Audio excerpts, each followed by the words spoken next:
Et on commence ce feuilleton par Christian Jacob, ancien agriculteur devenu chef de file et député UMP, sans avoir le bac. Alors à l'occasion de la publication des résultats, il s'est confié sur ce qui peut être un handicap dans un milieu où les énarques sont rois. Bien sûr, il en a un peu souffert, il le reconnaît, mais aujourd'hui, il le prend avec le sourire. Écoutez. On s'amuse aussi parfois de ce regard porté avec mépris ou condescendance. Vous savez, quand on est dans des débats politiques, des gens qui prennent le temps de vous expliquer bien les choses, parce que forcément, vous n'êtes pas à leur niveau, vous ne comprenez pas bien. Donc on va prendre le temps de vous l'expliquer sagement et de prendre un ton professoral. Voilà, alors ça c'est ce que pensait Christian Jacob. Bonsoir Benjamin Oulassène. Vous avez découvert que Georges Pompidou, dont on fête le centenaire de la naissance, était le premier sarkozyste. Oui, on parle de Nicolas Sarkozy. Georges Pompidou n'était pas gaulliste, non. Vous allez voir dans ce discours, on a appris en réalité que donc Georges Pompidou était le premier sarkozyste. Écoutez. On se prend à mesurer le temps que nous avons perdu depuis Georges Pompidou.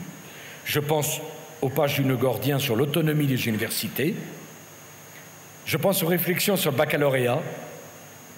Alors la réforme des universités, la réforme du baccalauréat, autant de réformes dont rêvait Georges Pompidou et que Nicolas Sarkozy a évidemment fait. Alors, on avance dans ce discours et on apprend encore mieux, en effet, que Georges Pompidou était le premier sarkozyste parce que c'est lui qui a inventé l'hyper-président, ce président qui gouverne. Écoutez. Il avait dit « Je veux être un président qui gouverne ». Et il avait gouverné et réussi à succéder au général de Gaulle, ce qui paraissait impossible.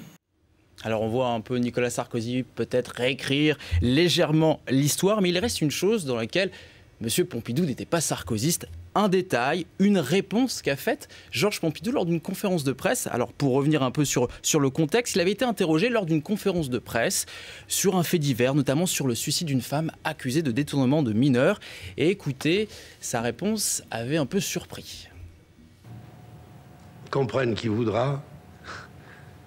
Moi, mon remords, ce fut la victime raisonnable au regard d'enfants perdus. Celles qui ressemblent aux morts, qui sont morts pour être aimés. C'est de l'Éluard. Merci, mesdames et messieurs. Ah oui, ce vers, Nicolas Sarkozy ne l'a pas encore fait. En tout cas, ce n'est pas encore... Il va peut-être répondre bientôt dans les conférences de presse par de la poésie. Tout est possible. Merci Benjamin Oulassène. Restez avec nous. Au revoir.